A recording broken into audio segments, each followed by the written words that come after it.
Welcome to Bastard Quest. I'm your game bastard Kyle. I'm ready to go this morning. Let's do it. I just did some heroin. Well, that's a lot of energy for heroin. Yeah, I don't actually think the drug works. Is that no? Yeah. I was just picking a drug. I've never done drugs really, unless you count coffee and ecstasy. Together? It's a really good Tom Waits song. Just don't be ridiculous, Corey. Of course, yes, together. Oh, I'm Todd. And I'm sick. No, I was actually on German meth chocolate because we're playing Eat the Reich, where they play vampires killing Nazis on German meth chocolate. Should have thought out that joke a little closer. Yeah. So who are your characters in Eat the Reich, a game about vampire commandos killing Nazis? Well, my name is Chuck, and I'm a cowboy vampire. I'm playing Cosgrave. Lou. That's what they call toilets. He's English. Austin? There he is. That's it. He's Man-Bat's grandfather. Yeah. Or what was it, Bat Boy in the Yes. Enquirer in the 90s? Yeah. The Bat Boy? Yeah, I'm Flint, the monster. But in true keeping of Christmas spirit, I know Christmas was last week, but now I have a machine gun. Ho, ho, ho. Oh, yeah. So, for those of us just joining us, Eat the Reich is a cool RPG about, well, you know what it's about. You've been listening this far. If this is your first episode of Bastard Quest, you might want to go back a couple episodes where we start playing this campaign. But if you choose not to, then welcome to Paris. You gentlemen have been headed for a French resistance hideout you know as Le Cochon Noir. Is that French for the black cushion? Yep. Got I'm it. going to say yes. That does sound like we must come up with a threatening name. What did we call it? The black cushion. The Black Cushion. No, Jean-Paul, that is too far. we are the bloody armoire.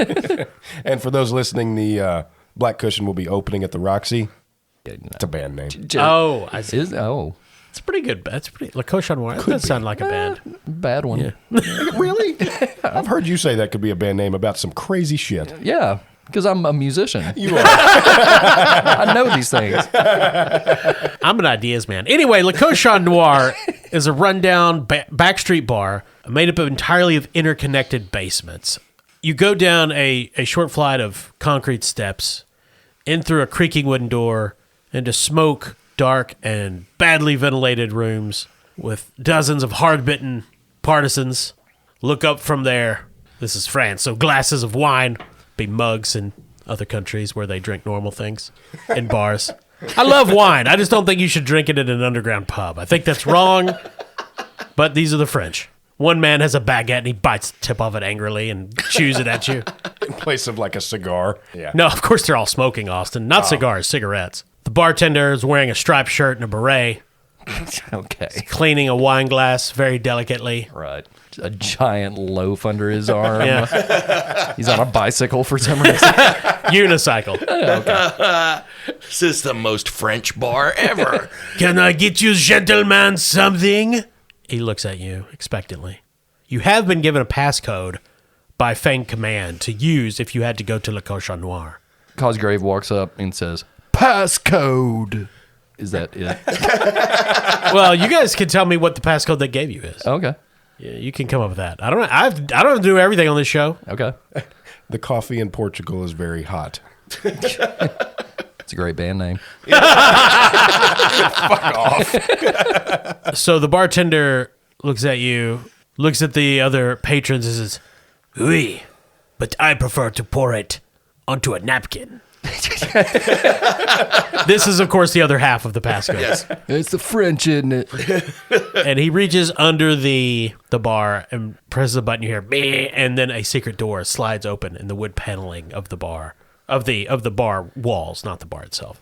And you hear a voice, "Come on in." You go inside, and there's a very harried-looking man in a French military uniform, smoking 2 cigarettes from one of those long stem holders. So it's like the Darth Maul cigarette holder. Yeah. He says, well, you don't need my real name. They call me Volerone, based on Patreon member Voleron, who changed his name from Constellation. Fine with me. Gives us more to work with. Yeah. And the man looks at you. "I assume you're the vampire commandos here to drink all of Hitler's blood?" Oi! Well, you got that right. "And none of you are French, of course. Fang Britons. Please sit down." He's got a big desk full of papers, and you can tell someone like not stolen Nazi code files and empty packs of American cigarettes, probably dropped in from a resistance supply. Well, excuse me, my good Frenchie, but I'm an American. The cowboy hat should have been a giveaway. It was something of an indicator. I did not have a French accent a moment ago, but now I do. He's a good spy. Really? It comes and goes, much like my will to fight. He gives you a carton of cigarettes and says, "So, why are you here?" None for me, Gov. Those things will kill you. Yes. Chuck takes one of the cigarettes. He breaks the filter off and pushes out all of the tobacco, and then pulls out a rolling paper of his own, puts the tobacco in it, rolls it up, and smokes it. Yeah, pleased to meet you, Gov. Well, let's get to slaughtering. Is that what we're doing? Are we supposed to kill everybody in the building in this place, too? No, I thought you guys said you were going to resupply. Oh, yeah. So his eyes get wide for a second. Just saying funny joke words in me mouth. Well, look here, partner. We are here to find Mr. Adolf Hitler and drink every last drop of blood from his body. This is our mission. Is there any assistance that the resistance can offer us? Assistance, resistance. That's almost alliterative, but not quite. See, I made a funny. You're rhymey, Gus. He informs you that they've been stockpiling Allied supply drops for just such an occasion. Like drops that they're getting? Yeah, the okay. Allies drop in Like supplies. Hijacking American soldiers' ammo drops and being like, hey, No. somebody might need this. This is 1943. The Americans aren't on the continent yet, Austin. Oh, that's true. Learn some history about the Vampire Wars. I don't suppose any of those Allied drops contained blood. I missed that episode of Band of Brothers. So he looks at you. No, normally they do not drop blood to us non-vampire resistance fighters. Did they drop any magical items? This is not the D&D. The Dungeoning and the Dragons. No. I can lead you to the rail yard where we have stockpiled these munitions. And then there's some commotion in the bar out front. People shouting, police, police, in French. And you hear, some raised voices telling everybody, get up against the wall, hands up, etc., etc. There's some sort of police From raid Ohio? going on. Yeah. Except all in a French accent, while speaking French. Okay. Voleron looks at you. If you could take care of that, it would be wonderful. Here are your objectives. Some of them are optional. So you can team up with the Resistance. If you essentially help a number of Resistance members escape, you'll get a guerrilla squad. That will go literal with you. gorillas? Of Guerilla. Guerrilla fighters, French resistance fighters. Is that French for gorilla? It's actually Spanish, but that is a long... We're not going to go into why it's called a guerrilla. Well, I mean, Anyway. if we're vampires during World War II, it stands to reason there could be fighting gorillas as well. You know what? Absolutely. Given that this is a crazy game, yeah, it is actual gorillas. Sweet. Yeah. The Nazis captured some trained Soviet guerrillas. And Bela they've been, Lugosi meets a Brooklyn gorilla. and the French freed them. So they have some guerrillas that if you help the French resistance members escape, they will send a squad of literal guerrillas to fight with you. Okay, I don't think we need to hear the other options. Well, that's one of the optional objectives. Okay. You can do that or not. The other optional objective is resupply, which would give you back any of the materials you've expended. Oh, okay. Now, this would be like bullets and bombs and things like that. But your overall objective is to lose the Nazis that are raiding the bar. Okay. So that's your overall objective, which is probably pretty easy to accomplish, but you would have to accomplish the other two objectives before you did that one. Okay. And you can do all of the objectives. You Yeah. don't have to pick one or two. Yeah. So, Kyle, what are our ratings for each of the objectives? The sub-objectives are 4 each, and the main one is 6. Okay. I know normally this is not the way to go in a role-playing game, but we could split up and each kind of focus on one. Yeah, we could. So, yeah, like if Flint stuck around to like help them evacuate Right. and... I feel like he would be the man for the job. I kind of disagree because he's monstrous. And you're probably going to want to gain their trust in some way, and I don't think you're the man to do it. That's also very I true. think you should be in charge of resupply. Okay. Because that's just gathering materials mostly. Okay. And you can fly. Yeah. All right, okay, that makes a lot of sense. Now, hear me out. It probably should also not be Cosgrave because the French hate the British. That's true. Yeah, but they're allies now. They have no choice. They have to like us. Right. Well, the other person is going to be killing the Nazis in the bar, right? Well, I would assume. Or Could the be. French police. I would yeah. honestly assume we're all going to be doing that too. Yeah, presumably there will be Nazi killing in all missions. Okay. So Flint is going after the resupply. Yes. Who is helping the resistance members? Guys could split up to do the sub objectives and then reconvene to do the main one, which would be losing the Nazis. Yeah, I mean, y'all could both help them evacuate just to get that objective through quicker. Yeah, and we would be killing the police to help them evacuate as well. Sure. Kyle, does he tell us kind of where the main supply cache is? He's going to take you. He's going to lead you to where they hit it at the rail yard. Okay, all right. Yeah, he pushes aside a bookcase and there's a door. He opens it. Come this way. Large Batman. So hard not to say, isn't it? Yeah. And he disappears down the darkness of this tunnel. Flint follows him. Meanwhile, Cosgrave and Chuck are faced with the French police in the other room. So the police in the other room are rousing up the partisans, putting some in cuffs, pushing others up against the wall. Question, Kyle. Yes, Since this is underground, I'm assuming that this place probably has a low ceiling.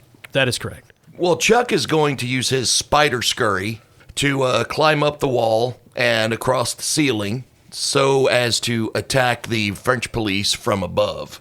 They immediately start screaming at this cowboy spider crawling across the ceiling of the bar. And I get a +1 for low ceilings. All right. Well, what action are you using here?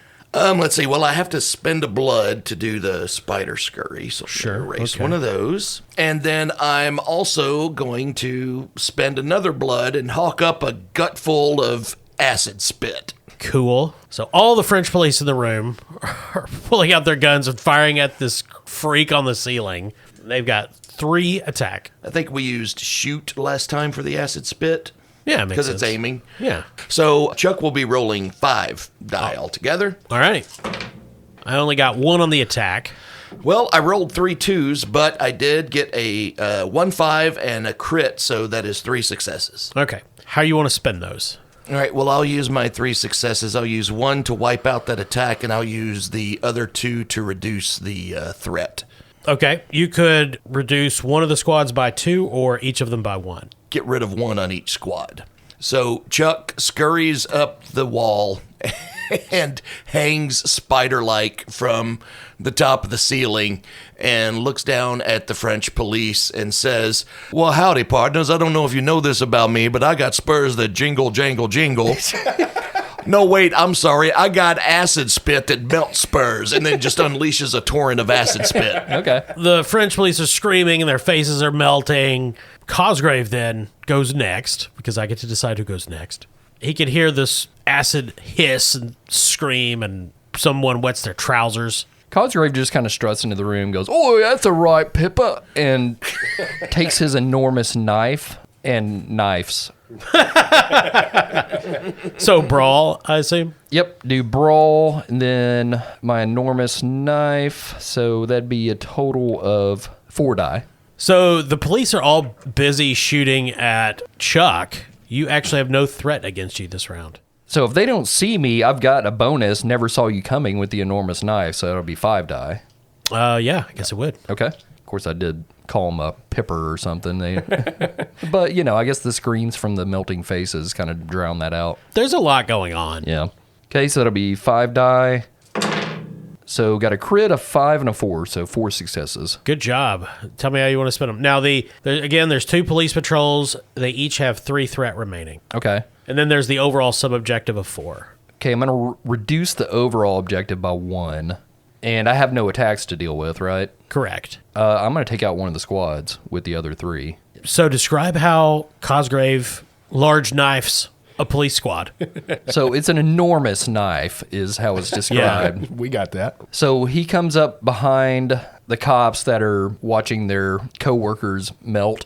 And the first guy, he shoves it right through the back of his neck. coming out through his throat, and then slowly starts coming up behind the other guys and doing the same. So there's like 4 dudes skewered on the enormous knife of Cosgrave. Okay, is this just a sword? Are you just walking around with a sword? It's an enormous knife.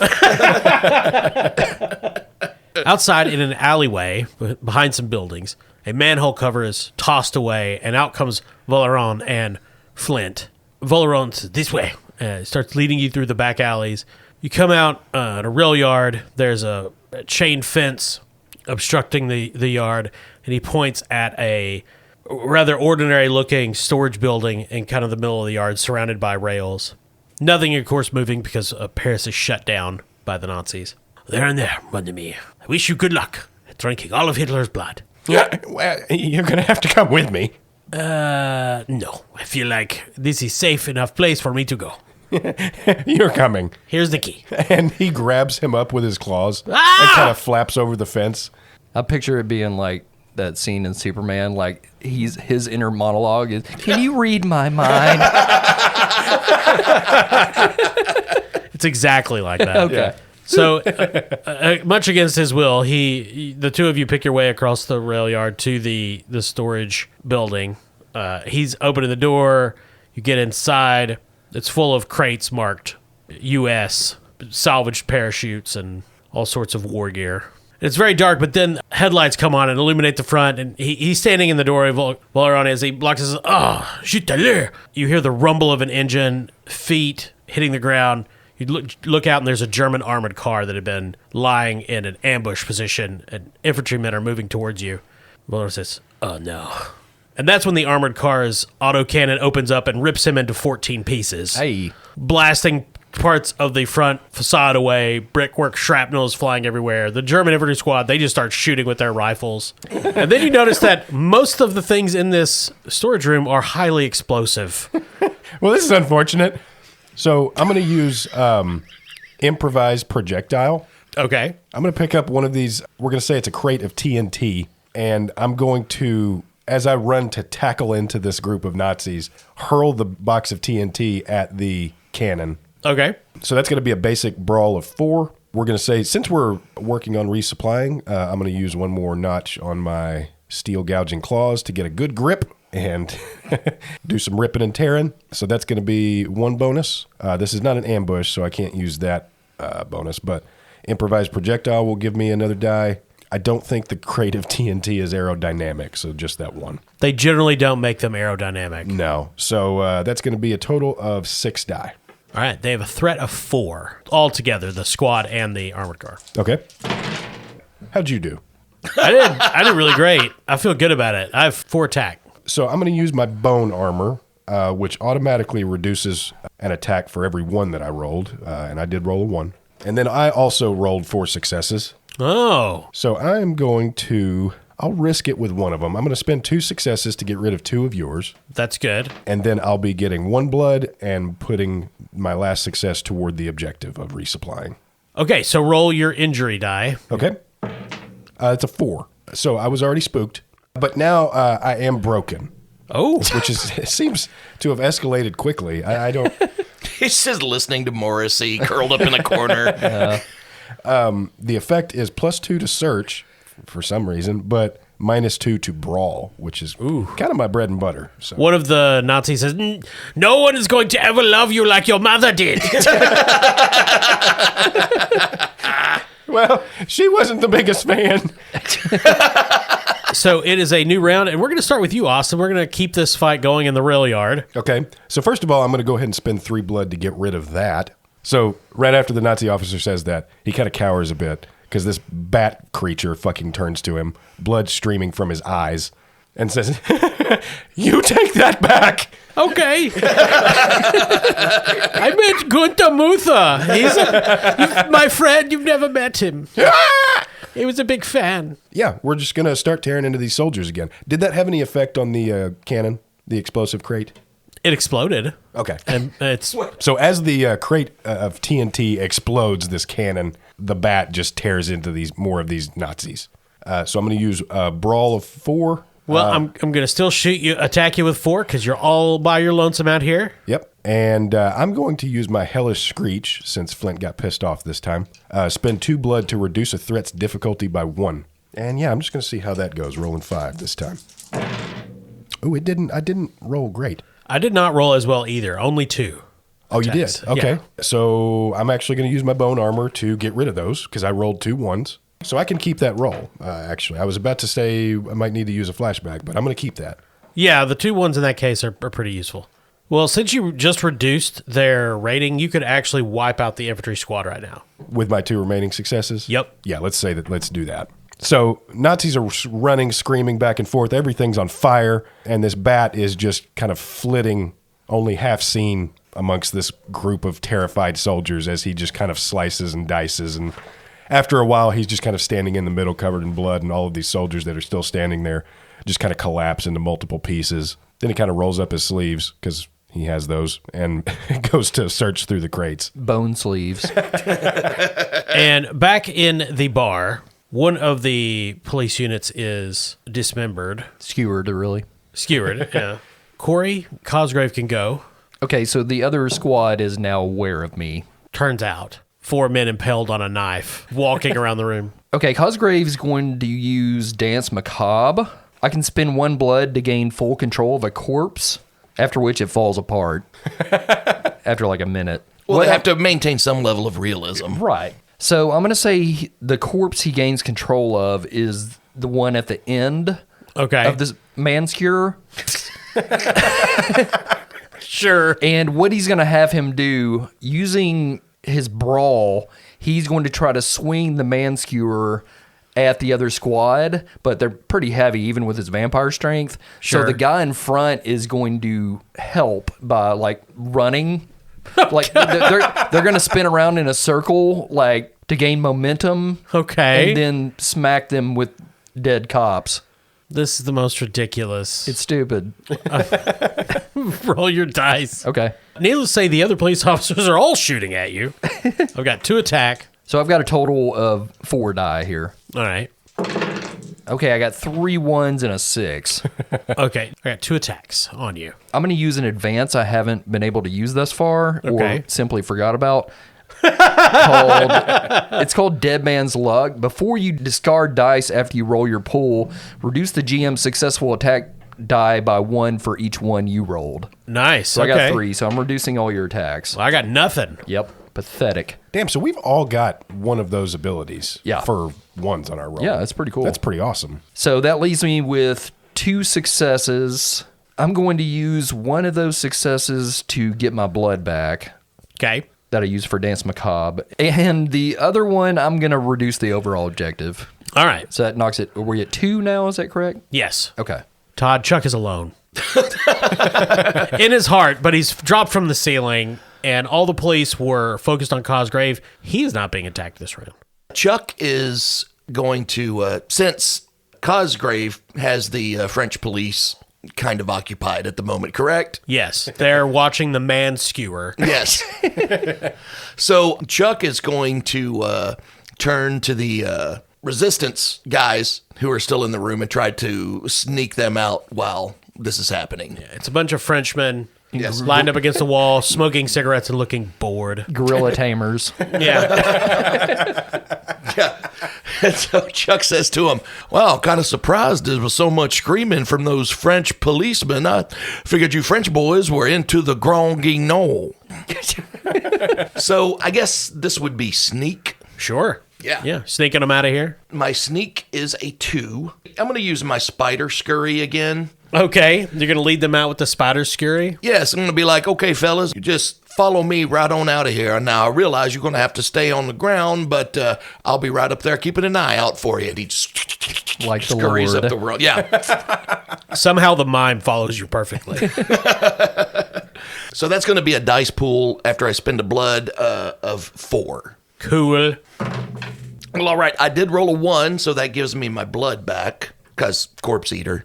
Sure. There's some on the floor. And then I roll a few. Take a bite off me skewer, mate. Well, that's the first time I ever had shish kebab. And the French guy's like, hey, oui, my name is Bob. And then I rolled a 5 and a 6. So 1 crit, that is 3 successes. So there's 2 left on the overall sub-objective to get the literal guerrilla fighters. I am going to wipe that out All right. and use the other success for a blood. So Cosgrave and Chuck are able to evacuate the resistance fighters. And they're so happy with this that they tell you they will send their guerrillas to assist you when you attack Hitler. They get dropped in barrels. The lead guerrilla is named Lasquatch. I see. Now remember, these are Soviet guerrillas. Yeah. So they're going to have Russian accents. Of course. Well. Because, of course, they talk. Yeah.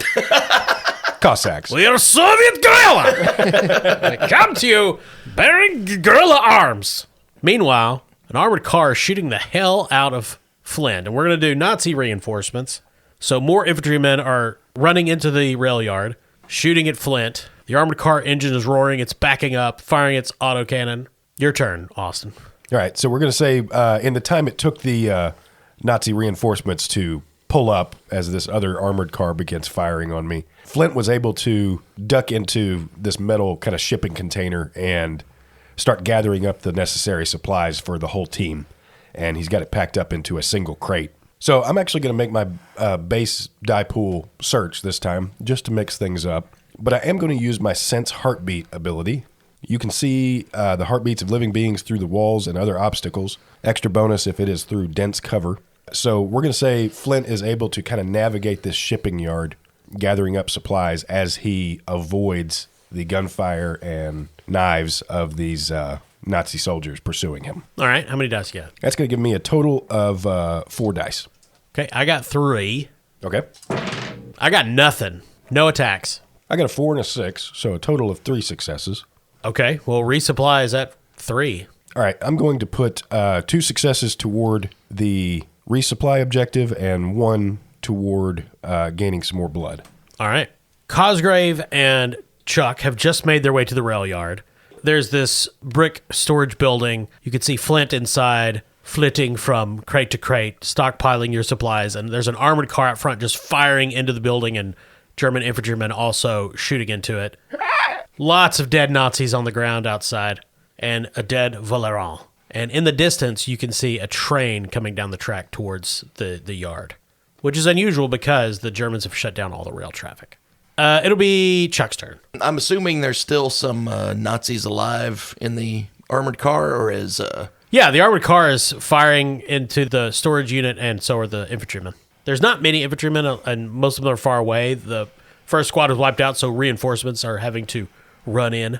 So the resupply sub-objective is at 1, and the overall objective of losing the Nazis raiding the bar is still at 6. I was hoping to save these for the final episode, but since we are in the middle of a resupply, Chuck is going to draw his paired revolvers, Betsy and Maria. Okay. And he's going to take aim at the Nazi reinforcements that are running in. Shoot them down. All of these guys were shooting at Flint previously, so there's not going to be any threat against Chuck this turn. Ooh, nice. Chuck draws Betsy and Maria, and he says, "All right, girls, hope you got an appetite for kraut." And that's 3 dice. All right, I got a 1, which gives me a blood, and then a 6 and a 5, so 3 successes. Nice. I will use 1 toward the resupply, and I will spend the other 2 toward the main objective. Cool. To bring it down to 4. The night comes alive with the sound of double revolvers. 6 shooters gunning down Nazis, giving Flint the time he needs to finish packing the supplies, put a little bow on it. Corey, it is Cosgrave's turn. Armored car is there. Now that other vampires have joined the fight, its wheels are rolling backward. It's trying to get out of there. So you said there's like a cannon or something on the armored car? Yeah, Or like of a course. big gun of some Yeah. kind? Yeah, it has a 20-millimeter gun on it. Cosgrave's going to use memory rot. I can spend 1 blood to remove or implant memories from someone you lock eyes with. Okay. So I'm going to gaze into the eyes of the man operating the cannon, Sure. the big car gun, Okay. and implant memories in his brain. My goal being for him to open fire on his Nazi comrades. Nice. Okay. And the memories I'm implanting, I'm basically making him believe that he grew up in Annapolis, Maryland, and to a very... So his name is now Jesse.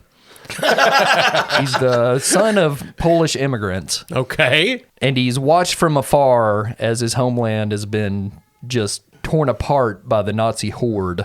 And so he volunteered. He infiltrated the German army. Right, of course. And he's been waiting for his moment. Yeah, so he volunteered for the OSS and has been spending the past 4 years infiltrating the Nazi army to varying degrees because he's just the guy that operates a gun. Sure. He was going to try to get into Hitler's inner circle, but that just didn't work out for him. Sure. He doesn't actually have any skills. Right. He's just Do mad. you need a character sheet or anything? My name is Jesse. All right. Roll your dice. Okay, so I think the main stat here is going to be con. I think so as well. Okay, so that's 3. And memory rot will be another one. The bonus die on that is you were never here. I'm going to say that is activated because Sure. basically making him think that he grew up and had this whole other life. Yeah, you got to sell the lie, right? Right. It won't. He thinks back to his sister Tracy's face and that, Sure. that doll she had and Oh, I love the little doll. his tiny dog, Huck. Huck Huck, we call him. Huck Huck, you want a bone? In that first kiss he had on the Ferris wheel with Mindy. Mindy Struben. And then that day he kicked the winning field goal in high school. That was the And then his best first day of college, his mother was so proud. I went to Harvard. Then she died. Got hit by a car. Such Adolf Hitler was driving. So that's a total of 5 die. So that's 2 crits and a 4. Nice. Total of 5 successes. Excellent. Okay. And they don't have an attack on me. I snuck up on them, right? Correct. Okay. So I guess there's only 4 points left on the objective. I can knock that out. If you guys don't care, I'd like to take at least one more round just to fuck with the Nazis some more and try to get myself some more blood, if at all possible. I don't know. Let's vote on it. I vote stay. That's that fine. train's getting closer. Oh, yeah. That is true. Is that when, do we have an idea when that train's going to arrive? Imminently. Death train. Death Cool. train. Okay, I'll knock the overall objective down to 1 and give myself 2 blood. All right.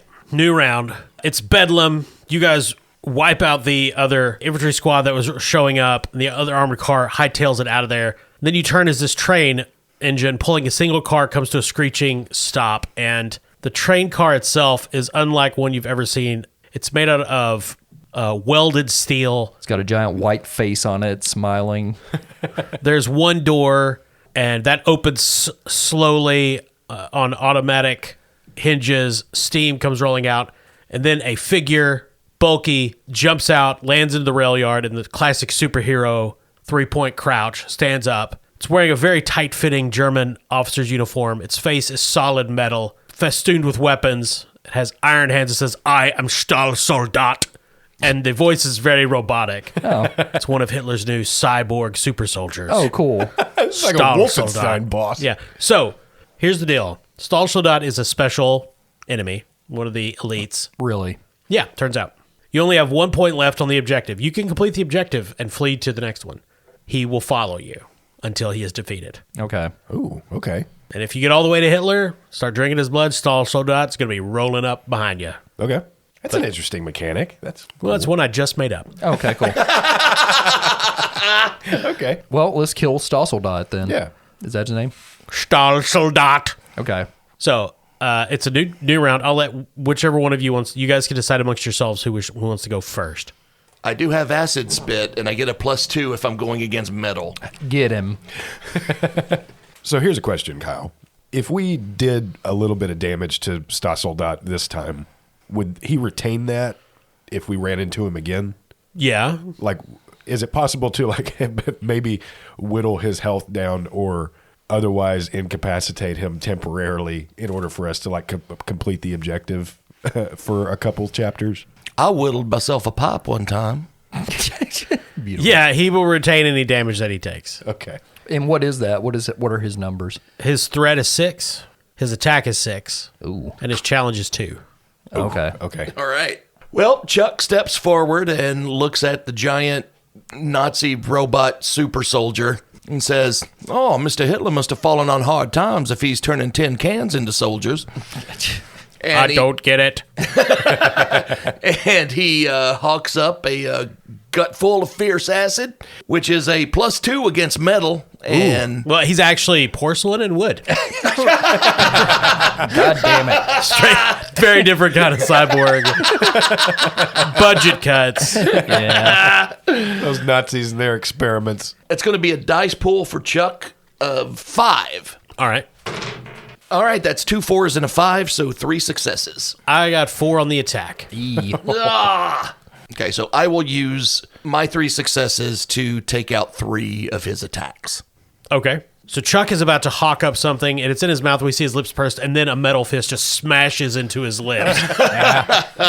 And some of the acid splatters on, of course, the metal hand. Doesn't seem to bother Stahlsoldat. And he picks up Chuck and just hurls him into the side of the train engine. Leaves a big dent in the metal. He starts advancing to finish Chuck off. So roll your D6 for your injury. You know what? I don't believe I feel like being injured today.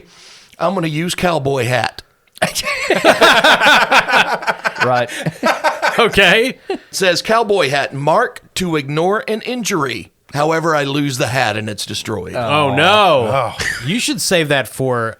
So theoretically, I mean, you could get hit with a big hit and you don't have any way to negate it. Sure. Well, our resupply was from an American airdrop. Surely there's a crate for hats, right?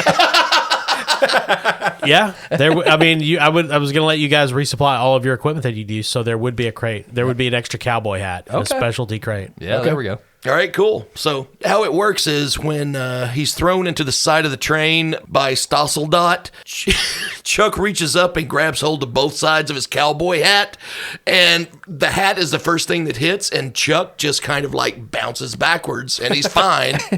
But you lose the hat for this fight. The resupply won't go until next round. It comes off your head, and Stahlsoldat takes it, my cowboy hat, and he puts it on. And Chuck says, "Well, thanks for saving my life, but I'm sure going to miss you, Clementine." And we'll say Flint can go next. Now, Stahlsoldat was focused on Chuck, so he won't be attacking you. Ooh, okay. Kyle, can I use ooze form to try and like glop into his suit and rip him apart from within? If you ever say glop into his suit again...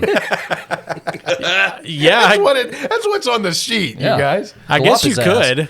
Glop him, sea bass! All right, so as Stahlsoldat is straightening the cowboy hat on his head, he starts to feel like squishy inside the suit. And all of a sudden, this like just thick, gelatinous, almost chitinous Oh. presence solidifies in one section of the suit. And we'll say it like knocks out like a back plate or something like that. Because obviously I just can't fit into this fucking thing with him. But yeah, I'm going to use ooze form to get in close and kind of get past his defenses and start using my steel gouging claws to shred the fuck out of this guy. Glop Okay. him. I spent 1 blood to use ooze form. We're going to say I can't use the bonus that says it's in the walls. Correct, I don't yeah. think this counts. But that'll be a brawl of 4. That'll give me an extra die, ooze form. I'm using my steel gouging claws. This is my last notch on that. So that means I get 2 bonus die. Correct. And I think this also counts as an ambush. So I get 1 more bonus die from that. Okay. Yeah, he did not expect the attack to come from within.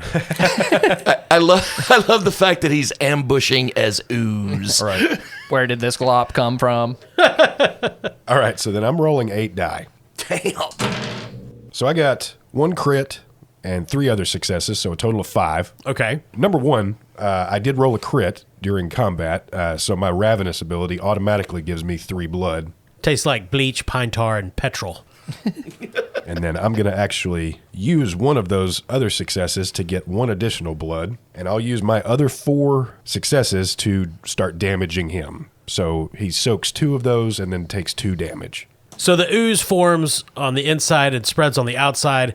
Flint reforms some of his arms, is tearing into Stahlsoldat, who's staggering around, and then he rips open part of his coat, and there's switches and dials all on his chest. He turns some of them and starts flooding the interior of his body with holy water,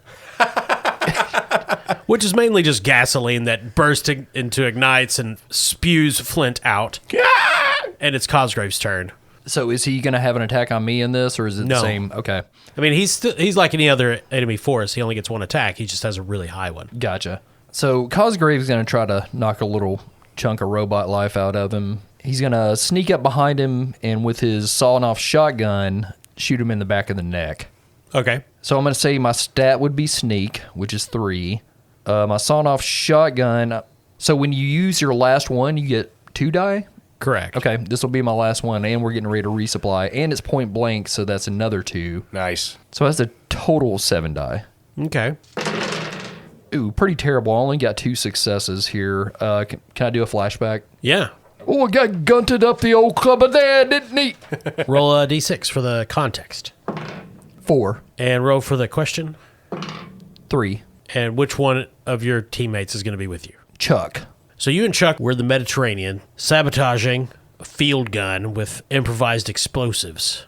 And you got all the detonators in the wrong place. The bomb was about to go off and kill you all, but Chuck saved your life. How? As the bombs exploded, Chuck put his hat between us and the explosion. That was Geraldine, the hat. Yeah. That was several hats ago. Chuck, All right. Chuck looks at Cosgrave and goes, always good to have a hat, isn't it? Reroll your whole pool. +2. Okay, I'll accept that. If you wish. I don't want to thank make you. So that's a total of 7, much better, with 1 crit. Nice. Okay, and how many, what is it, threat? That's his hit points? Yeah, basically. Okay. He's at 4. Threat 4. Okay. So you'd have to do a total damage of 6 to get through his challenge rating. Correct. And there's just 1 left on the overall objective, Okay. which equals 7, I Okay. think. I'm bad at math, but I'll trust Todd. Yeah, I don't have a calculator in my loot. Okay, I'm going to take him out and knock out the objective. Okay. Finish the scene. So you said he's a cyborg, so he has some human parts. I assume that's Yes. the brain is the... Yeah, it was originally a German soldier that they engineered. Gotcha. While sneaking up behind him, Cosgrave studies him intently and, much like Smaug, notices a small, weak spot at the base of his head. Okay. And that's where he places the shotgun and kills Stibble Bubbles, or whatever his name is. Well, much like the Death Star, the shot travels down the exhaust vent and into the brain and blows up the main reactor, otherwise known as the brain. Stallside goes, and falls over with a metallic crunch. All these shotgun pellets, just magic bullet inside this tin can armor. Bouncing around inside his metal skull. More like Stossel not, isn't it? And so you guys escape out of the rail yard onto your next objective, which we will pick at the beginning of next session. Okay. So the resupply, does that mean I get my enormous knife and shotgun and all that stuff back? Yes. And all of us get our... Todd's got a new hat, obviously. Sure. Yeah. Any extra loot from that? Nope. Okay. Not at all. I'm calling You got gorillas. What more do you want, Austin? I'm fine with the gorillas. Jesus, you have gorillas coming to help you. I'm calling this hat Loretta. Oh. So we're having a great time with Eat the Reich. Yeah, it's fun. Yeah, this is so much fucking fun. The game is I don't believe it is out yet, but it will be coming out soon-ish. It was kickstarted and they're finishing it up right now. Yeah, I think we got to update that they're in the process of printing right now. So cool. should be pretty soon. Yeah. They may have had to make some changes or something after listening to our show. Yeah, turn those into real gorillas. So we appreciate our listeners. Thank you so much. We appreciate our Patreon members. If you want to be featured in an episode, be a Patreon member. Yeah, we had Squatch and Yeah. Valeron and... Yeah, it's because of all of you that we get to, contribute to new games like this, get to play them early, and get to introduce everybody to new stuff. Also, thank you to our sponsor, Barrel and Bond, 100 Broadway Street in beautiful downtown Paducah, right there on the banks of the Ohio River. Come for the bourbon, stay for the gigantic robot bathroom attendants. Oh, Stossel Pete? Yes. Yeah. And if you're looking to get some dice in this 2024, go to NorseFoundry.com. Yes, Norse Foundry, where the finest gorilla dice are made. That's correct. I thought they're made by actual gorillas. Yeah. Yeah. Very few people know that gorillas can be trained to make dice. Yeah, they're the children of the animal world. Everyone knows this. Yeah. So if you're into buying metal dice, gorilla dice, dice made out of meat, or just dice made out of soap, Probably go to Norse Foundry. I don't know. Okay. But whatever you buy, make sure and use our promo code CHAM, that's CHAM, at checkout for 10% off. Yeah. I always roll with my cocoa dice. I just am thinking about a giant silverback in coveralls in some sort of union shop running a lathe to make dice and muttering about nerds. Yeah, we all have different visions of the future. Well, thank you for listening. I'm Kyle. I'm Todd. Corey. I'm Austin.